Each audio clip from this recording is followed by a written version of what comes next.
ദിവസത്തിൻ്റെ ചിന്തയ്ക്കായിട്ട് ആമോസിൻ്റെ പുസ്തകം 8-ാം അധ്യായം, അതിൻ്റെ 8-ാം അധ്യായം അതിൻ്റെ 1 മുതൽ 4 വരെയുള്ള വാക്യങ്ങൾ, 3 വരെയുള്ള വാക്യങ്ങൾ.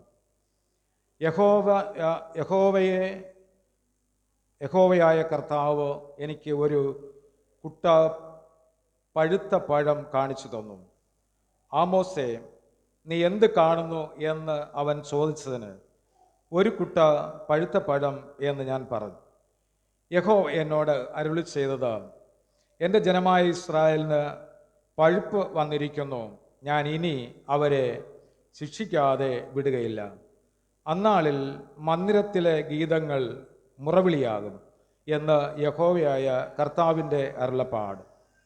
ശവം അനവധി എല്ലായിടത്തും അവയെ എറിഞ്ഞുകളയും, മിണ്ടരുത്.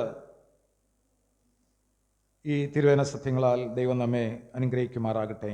ആമേൻ. പ്രാർത്ഥിക്കാം.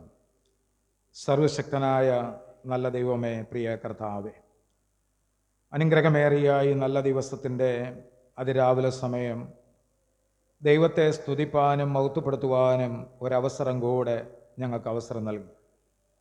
ഞങ്ങൾക്ക് പാടുവാനും പ്രാർത്ഥിക്കുവാനും ദൈവികമായ നന്മകൾ അനുഭവിക്കുവാനും ദൈവം ഞങ്ങൾക്ക് അവസരം നൽകിയല്ലോ. ദൈവമായ കർത്താവെ, അങ്ങ് ഞങ്ങളെ വിളിച്ചു വേർതിരിച്ചു, ഈ ആരാധനയിൽ കൂട്ടിച്ചേർത്തു, അവിടുത്തെ ദിവ്യമായ കടാക്ഷം ഞങ്ങളുടെ മേൽ പകർന്ന് ഞങ്ങളെ അനുഗ്രഹിച്ചല്ലോ. വീണ്ടും വീണ്ടും യേശുക്രിസ്തുവിനെ സ്നേഹിക്കുവാനും അവിടുത്തെ കൃപ അനുഭവിപ്പാനും ദൈവം തന്ന നന്മകൾ അനുഭവിക്കുവാനും ദൈവം കൃപ നൽകി. അവിടുത്തെ വിലയേറിയ അനുഗ്രഹങ്ങളാൽ ദൈവം ഞങ്ങളെ കാത്തു സൂക്ഷിക്കണം. ഇന്നാവശ്യമായ തിരുവചനം ഞങ്ങളുടെ ഹൃദയങ്ങളിൽ പകരുവാൻ ദൈവം സഹായിക്കണം. യേശുക്രിസ്തു മുഖാന്തരം ഞങ്ങൾ ചോദിക്കുമ്പോൾ കൃപയോടെ കേൾക്കണം. സ്വർഗീയ നല്ല പിതാവേ, ആമേൻ. ദൈവത്തിൻ്റെ അതിപരിശുദ്ധ നാമം വാഴ്ത്തപ്പെടുമാറാകട്ടെ. ഈ മനോഹരമായിരിക്കുന്ന നല്ല ഒരു പ്രഭാതത്തിനായി ദൈവത്തിന് സ്തോത്രം ചെയ്യും.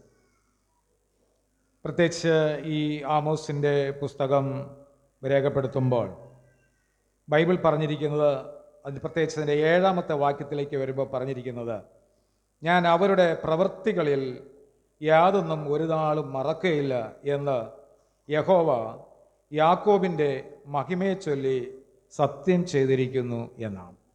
ഇവിടെ ദൈവ വചനത്തിൻ്റെ ഏറ്റവും ശ്രേഷ്ഠത വെളിപ്പെടുത്തുന്നത് നമുക്ക് ഇവിടെ കാണുവാനായിട്ട് സാധിക്കും. ദൈവവചനമാണ് മനുഷ്യ ജീവിതത്തെ വളരെയധികം ശക്തിപ്പെടുത്തുന്നത് എന്ന്. ഈ ആമോസ് എന്ന പ്രവാചകനെ ദൈവം വിളിച്ചത് ഓരോ ഘട്ടങ്ങളിലായിട്ട് തൻ്റെ അവസ്ഥയ്ക്ക് മാറ്റം വരുത്തിക്കൊണ്ട് ഈ ഭാഗം രേഖപ്പെടുത്തുന്നത് 4-ാമത്തെ ഒരു ദർശനമായിട്ടാണ് ഈ 8-ാം അധ്യായം രേഖപ്പെടുത്തുന്നത്. അതുകൊണ്ട് അതിന് ഏറ്റവും പ്രാധാന്യതയുള്ള ഒരു കാര്യമെന്ന് പറയുന്നത്, ഈ ദർശനം കൊടുത്തിട്ട് പറഞ്ഞത് വിളവെടുപ്പിൻ്റെ കാലം കഴിഞ്ഞിരിക്കുന്നു എന്നാണ്. അദ്ദേഹത്തിന് കാണിച്ചു കൊടുത്തത് ഒരു കുട്ട പഴുത്ത പഴം കാണിച്ചു കൊടുത്തു എന്നാണ്. നമുക്കറിയാം, നമ്മുടെ കൊയ്ത്ത് കാലത്തിൻ്റെ അടുത്ത ഒരു നാളിലേക്ക് നമ്മൾ പ്രവേശിച്ചിരിക്കുന്നു. ഈ നാളുകളിൽ എല്ലാം തീർന്ന് പഴത്തിൻ്റെ അല്ലെങ്കിൽ ഫലം കായ്ച്ചു തീരുന്ന ഒരു സമയത്തിലേക്ക് വന്നിരിക്കുകയാണ്.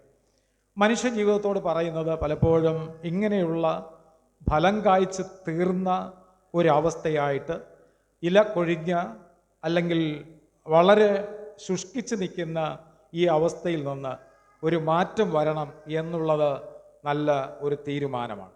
അതുകൊണ്ട് തന്നെ ബൈബിൾ പറഞ്ഞിരിക്കുന്നത്, ഇങ്ങനെ ഈ കൊയ്ത്ത് കാലത്തിൻ്റെ അവസാനം തീർന്ന് പഴുത്ത പഴത്തിനെ കാണിച്ചു കൊടുത്ത് പറഞ്ഞു, ആമോസേ, നീ എന്ത് കാണുന്നു എന്ന് അവൻ ചോദിച്ചത്, നീ ഒരു കുട്ട പഴുത്ത പഴം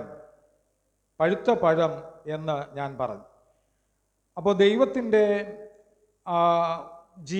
ദൈവത്തിൻ്റെ മഹത്വം തൻ്റെ മക്കളുടെ മേൽ പകർന്നുകൊണ്ട് ദൈവവചനത്തിന് വളരെ പ്രാധാന്യം കൊടുത്തുകൊണ്ടാണ് ഈ വേദഭാഗം രേഖപ്പെടുത്തിയിരിക്കുന്നത്. അതുകൊണ്ട് ഇതിൻ്റെ 11-12 വാക്യങ്ങൾ പഠിക്കുമ്പോൾ അവിടെ ഇങ്ങനെ പറഞ്ഞിരിക്കുന്നു, അപ്പത്തിനായുള്ള വിശപ്പല്ല, വെള്ളത്തിനായുള്ള ദാഹവുമല്ല, യഹോവയുടെ വചനങ്ങളെ കേൾക്കേണ്ടതിനുള്ള വിശപ്പ് തന്നെ ഞാൻ ദേശത്തേക്ക് അയക്കുന്ന നാളുകൾ വരുന്നു എന്ന് യഹോവയായ കർത്താവിൻ്റെ അരുളപ്പാട് എന്നാണ്. അപ്പോൾ മനുഷ്യന് ഈ ഭക്ഷണ സാധനങ്ങളൊക്കെ കാണിച്ചു കൊടുത്തിട്ട് പറയുന്നത്, ഇന്ന് ഇങ്ങനെയുള്ള ഒരുപക്ഷെ ഈ ഇന്നത്തെ കാലഘട്ടത്തിൽ പഴവർഗ്ഗം ഒന്നും കഴിക്കാത്ത അല്ലെങ്കിൽ ഇഷ്ടപ്പെടാത്ത ആളുകളായി മാറിയിരിക്കുകയാണ്. എന്ന് പറഞ്ഞാൽ വേണ്ട, അതൊന്നും വേണ്ട, കാരണം ഇഷ്ടം പോലെ കഴിച്ച് എല്ലാവരും തൃപ്തിയുള്ള വ്യക്തികളായി തീർന്നിരിക്കുന്നു. പക്ഷെ ഇവിടെ അപ്പത്തിനായുള്ള വിശപ്പല്ല, വെള്ളത്തിനായിട്ടുള്ള ദാഹവുമല്ല, യഹോവയുടെ വചനങ്ങളെ കേൾക്കേണ്ടതിനുള്ള വിശപ്പ് തന്നെ എന്നാണ് പറഞ്ഞിരിക്കുന്നത്. അപ്പോൾ ദൈവവചനത്തിനാണ് ഇവിടെ പ്രാധാന്യത. മറ്റുള്ള എല്ലാ കാര്യങ്ങളും കൊടുത്തിട്ട് പറഞ്ഞു, ഈ പഴം കുറച്ച് സമയം കഴിഞ്ഞാൽ പുഴുത്തു പോകും, അല്ലെങ്കിൽ ഈ ഫലവർഗ്ഗങ്ങൾ എന്ന് പറയുന്നത് കുറേ സമയം മാത്രമേ അത് മരങ്ങളിൽ നിൽക്കാറുള്ളൂ. അത് ദിവസങ്ങളോളം ഇരിക്കുന്നതിന് കെമിക്കലുകൾ ഉപയോഗിച്ച് മനുഷ്യനെ അത് ദിവസങ്ങളോളം വച്ച് സൂക്ഷിച്ച് സെയിൽസ് ചെയ്യുന്നത് നമുക്കറിയാനായിട്ട് സാധിക്കും. പലപ്പോഴും ആപ്പിളായിരുന്നാലും ഓറഞ്ചായിരുന്നാലും എല്ലാം അതിൻ്റേതായ രീതിയിലുള്ള കെമിക്കലുകൾ ചേർത്ത് സൂക്ഷിക്കുന്നത് കൊണ്ടാണ് ദിവസങ്ങളോളം ഇരിക്കുന്നത്. ഇല്ല എങ്കിലും നമ്മുടെ ഭവനങ്ങളിലുള്ള കായ്ഫലങ്ങൾ അത് പെട്ടെന്ന് ചീത്തയായി പോകും. 1-2 ദിവസം മാത്രമേ ഇരിക്കത്തുള്ളൂ പഴുത്ത് കഴിയുമ്പോൾ. പക്ഷേ അത് പുഴുത്തു പോകുന്നു എന്നാണ് പറഞ്ഞത്. പക്ഷെ ഇവിടെ ബൈബിൾ പറഞ്ഞിരിക്കുന്നത് ദൈവവചനങ്ങൾ കേൾക്കേണ്ടതിനുള്ള വിശപ്പുണ്ടാകണമെന്നാണ്. അപ്പോൾ ഇന്ന് രാവിലെ ദൈവവചനം പറയുന്നത്, ഭൂമിയിൽ ഇത് കേൾപ്പീൻ, ഞാൻ അവരുടെ പ്രവൃത്തികളിൽ യാതൊന്നും ഒരു നാളും മറക്കയില്ല എന്നാണ്. ഒരു മനുഷ്യൻ ദൈവത്തിന് എതിരായി പ്രവർത്തിച്ചാൽ ദൈവം മറക്കത്തില്ല. മനുഷ്യൻ്റെ പാപം ദൈവം മറക്കുന്നില്ല, അത് സുരക്ഷിതമായി സൂക്ഷിക്കുകയാണ് ചെയ്യുന്നത്. എന്നാൽ അതിനെ കരുതി വെച്ച് അതിൽ നിന്ന് മറക്കാതെ ഇരിക്കുന്ന ഈ അനുഭവത്തെ ദൈവവചനത്താലും നമ്മുടെ വിശ്വാസം കൊണ്ടും നമ്മുടെ രക്ഷയുടെ അനുഭവങ്ങൾ കൊണ്ട് ഇതെല്ലാം മാറ്റിയെടുക്കുവാനായിട്ട് കഴിയണം എന്നാണ് ബൈബിൾ പറഞ്ഞിരിക്കുന്നത്. ഇനി 12-ാമത്തെ വാക്യത്തിലേക്ക് വന്നപ്പോൾ പറയുന്നത്, അന്ന് അവർ സമുദ്രം മുതൽ സമുദ്രം വരെയും വടക്ക് മുതൽ കിഴക്ക് വരെയും ഉഴന്നു ചെന്ന് യഹോവയുടെ വചനം അന്വേഷിച്ച് അലഞ്ഞു നടക്കും, കണ്ടുകിട്ടുകയില്ല താനും. അന്നാളിൽ സൗന്ദര്യമുള്ള കന്യകമാരും യൗവനക്കാരും ദാഹം കൊണ്ട് ബോധം കെട്ട് വീഴും എന്നാണ്. അപ്പോൾ ചില കാലഘട്ടങ്ങളിൽ ചൂടേറിയ അനുഭവം കൊണ്ട് യൗവനക്കാരൊക്കെ ബോധം കെട്ട് വീണ ഒരു അനുഭവം, കുഴഞ്ഞു വീണ് മരിച്ചു എന്നൊക്കെ കേൾക്കുവാനായിട്ട് ഇടയുണ്ടായി. പക്ഷെ ബൈബിൾ പറയുന്നത് ദൈവവചനം അന്വേഷിച്ച് അലഞ്ഞു നടക്കുന്ന ഒരു സമയം, ഒരു കാലഘട്ടം വരാൻ പോകുന്നു. അതിൻ്റെ ആരംഭവും അതിൻ്റെ ഈറ്റുനോവിൻ്റെ അനുഭവങ്ങളുമാണ് എന്ന് വിശുദ്ധ വേദപുസ്തകം നമ്മളെ പഠിപ്പിക്കുകയാണ് ചെയ്യുന്നത്. ഇനി ദൈവവചനം എന്ന് പറയുന്നത് ഒരു പക്ഷേ നമ്മളെ നിയന്ത്രിക്കുന്ന ഒരു കണ്ണായി നമുക്ക് കാണുവാനായിട്ട് സാധിക്കും. ദൈവവചനം ഒരു മനുഷ്യന് ശരിയായ ദിശയിൽ സഞ്ചരിക്കുവാൻ ഒരു കണ്ണായി, അല്ലെങ്കിൽ മറ്റുള്ളതിനെ നിരീക്ഷിക്കപ്പെടുന്ന ഒരു കണ്ണായി നിലനിൽക്കുവാനായിട്ട് കഴിയുമെന്നാണ്. അതുകൊണ്ട് വിശുദ്ധ മന്ദിരത്തിൽ നിന്ന് നീ ഭയങ്കരനായി വിളങ്ങുന്നു. ദൈവസന്നിധിയിൽ ദൈവം ഭയങ്കരനായി വിളങ്ങിക്കൊണ്ടിരിക്കുന്നു. തൻ്റെ ജനത്തിന് ശക്തിയും ബലവും കൊടുത്തുകൊണ്ടിരിക്കുന്നു. സകല മനുഷ്യരുടെയും രക്ഷ പ്രാപിക്കണം, ഈ ദുഷ്ടലോകത്തിൽ നിന്ന് വിടുവിക്കപ്പെടണം, അവർ വിശുദ്ധീകരണം പ്രാപിക്കണം, കഷ്ടത മാറണം, അവർ സജീവമായ ആരാധനയിൽ പങ്കെടുക്കണം എന്നുള്ള ഭയങ്കരമായ ഒരു ആലോചനയാണ് ഈ ആമോസിൻ്റെ പ്രവാചക പുസ്തകത്തിൽ എഴുതിയിരിക്കുന്നത്. അപ്പോൾ നശിച്ചു പോകുവാനായിട്ട് പാടില്ല. നല്ല ഫലമാണ്. അത് ചില ദിവസങ്ങൾ ഇരിക്കുമ്പോൾ അത് ചീത്തയായി പുഴുത്തു പോകുന്ന ഒരു അനുഭവമായി തീരരുത്. ദൈവവചനം മനുഷ്യജീവിതത്തിന് ശ്രേഷ്ഠതയുള്ള ഒരു ഭക്ഷണമായി തീരണം, അതിന് വിശപ്പുള്ളവരായി തീരണമെന്നാണ്. അപ്പോൾ സഭയെ ദൈവം വിളിച്ചുകൂട്ടി ദൈവത്തെ ആരാധിക്കുവാനായിട്ട് ക്ഷണിച്ചിരിക്കുന്നത് ഈ ദൈവവചനത്തിൻ്റെ സ്വാദ് അനുഭവിക്കാൻ വേണ്ടി മാത്രമാണ്. അപ്പോൾ ഇവിടെ 4-ാമത്തെ ദർശനമായി വിളവെടുപ്പിൻ്റെ കാലം വേഗത്തിൽ ചീത്തയാകുന്ന ഈ പല ഫലങ്ങളെക്കുറിച്ച് പറഞ്ഞിട്ട് പറയുന്നത്, ഒരു ഫലശേഖരം കഴിഞ്ഞിരിക്കുന്നു, ഇനി അടുത്തൊരു പുതുമയിലേക്ക് വരികയാണ് എന്ന് ഓർമ്മപ്പെടുത്തുകയാണ്. ഇനി 7 ദിവസം ഉത്സവത്തിൻ്റെ അനുഭവങ്ങൾ ഉണ്ടാക്കിയിരുന്ന ഒരു കാലഘട്ടമുണ്ട്. ഇപ്പോൾ അത് എണ്ണത്തിൽ കുറഞ്ഞു വരുന്ന അനുഭവങ്ങൾ വന്നിരിക്കുകയാണ്. പലതും കുറഞ്ഞു ഇത് മതി, ഇങ്ങനെ മതി എന്ന് ചിന്തിക്കുന്ന ഒരു അനുഭവത്തിലേക്ക് മനുഷ്യൻ്റെ ജീവിതത്തിൽ നിന്ന് മാറ്റം വന്നിരിക്കുന്നു എന്നാണ്. പക്ഷേ ബൈബിൾ പറയുന്നത് ഒരു വചനത്തിനുള്ള ക്ഷാമമുണ്ടാകും. അതുകൊണ്ട് ഭൂമിയിലെ പരിചകൾ ദൈവത്തിൻ്റെ പരിചയമായി മാറുകയാണ് ചെയ്യുന്നത്. അതുകൊണ്ട് പരിചയെക്കുറിച്ച് നമ്മൾ കണ്ടിട്ടുണ്ട്. നമ്മുടെ മുമ്പിൽ വരുന്ന ഏത് പ്രതിസന്ധികളെയും തരണം ചെയ്യാൻ കഴിയുന്ന ഒരു അനുഭവമാണ് പരിച എന്ന് പറയുന്നത്. പരിച ഉപയോഗിക്കുന്ന, വളരെ അഭ്യാസം ചെയ്യുന്ന പ്രിയപ്പെട്ടവർക്കറിയാം പരിച എത്രമാത്രം അത് പ്രയോജനപ്പെടുന്നു എന്ന്. അതുപോലെ ബൈബിൾ പറയുന്നത് ഈ ഭൂമിയിലെ പരിചകൾ ദൈവത്തിൻ്റെ പരിചയമായി മാറുകയാണ്. ഒന്നാമത്തെ കാര്യം എന്ന് പറയുന്നത് പരിച കരുണയുള്ള ഒരു ആയുധമാണ് എന്നാണ്. വാസ്തവമാണ്. ഒരു പക്ഷേ കരുണയുള്ള ഒരു ആയുധം എന്ന് പറയുമ്പോൾ നമ്മുടെ ആ പരിച കൊണ്ട് നമ്മൾ തടുക്കുമ്പോൾ ഒരുപാട് പ്രതിസന്ധികളിൽ നിന്ന് രക്ഷപ്പെടുവാനായിട്ട് കഴിയുകയാണ്. അപ്പോൾ ഒരു കരുണയുള്ള ഒരു ആയുധമായി ഇതിനെ കാണുവാനായിട്ട് സാധിക്കും. പിന്നീട് ഈ പരിചയെക്കുറിച്ച് പറഞ്ഞിരിക്കുന്നത് അത് ധീരമായ ഒരു ആയുധമാണ് എന്നാണ്. ഏത് പ്രതിസന്ധികളെയും തരണം ചെയ്യാൻ നമുക്കറിയാം. പോലീസ് ഉദ്യോഗസ്ഥർ ഉപയോഗിക്കുന്ന, അവരുപയോഗിക്കുന്ന ബാരക്കേഡ് എന്ന് പറയുന്ന പ്രത്യേകിച്ച് അവരുടെ കയ്യിൽ ഉപയോഗിക്കുന്ന നല്ല സ്ട്രോങ് ആയ ഒരു പരിച പോലെ അത് ഉപയോഗിക്കുകയാണ് ചെയ്യുന്നത്.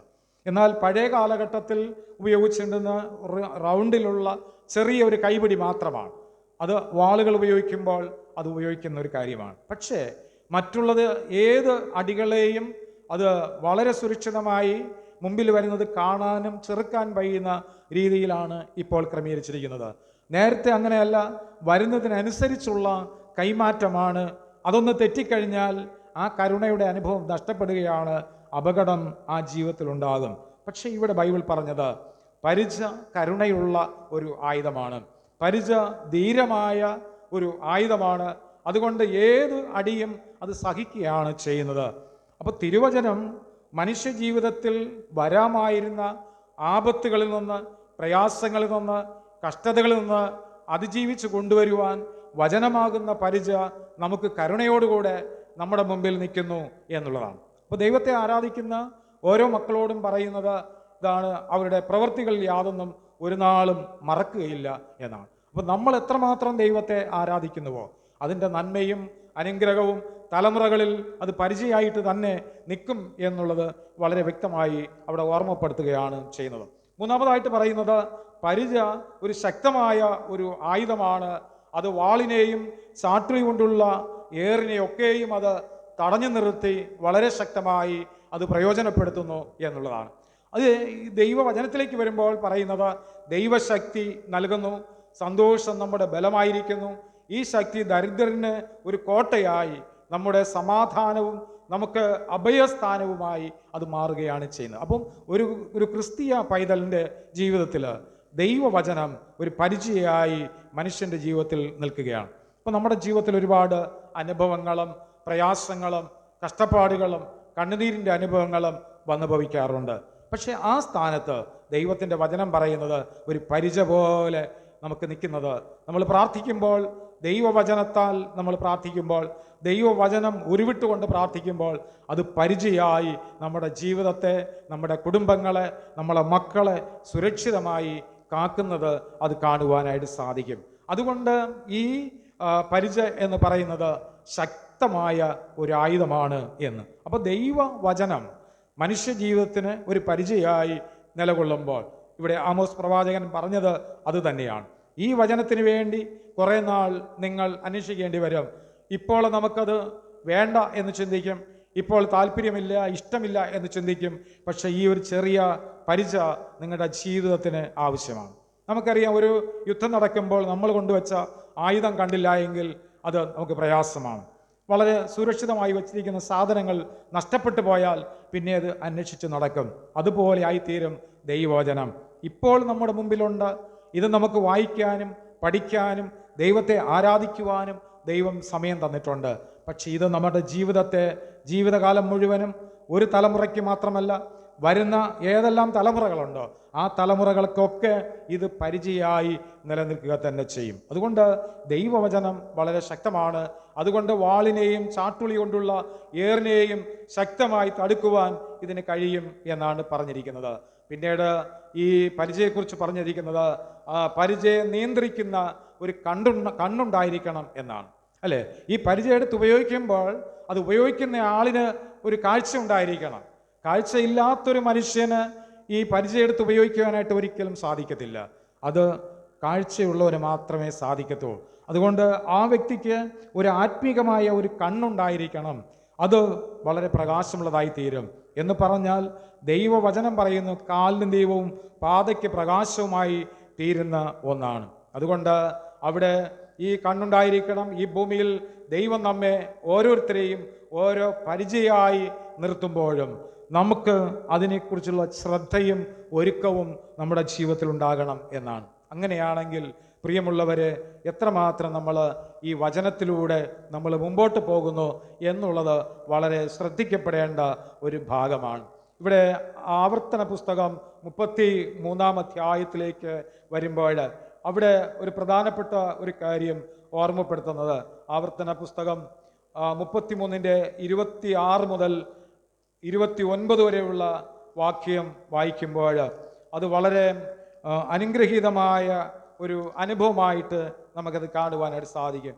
33-ാം അധ്യായം അതിൻ്റെ 26 മുതൽ വായിക്കുമ്പോൾ അവിടെ ഇങ്ങനെ പറയുന്നത് ഇങ്ങനെയാണ്: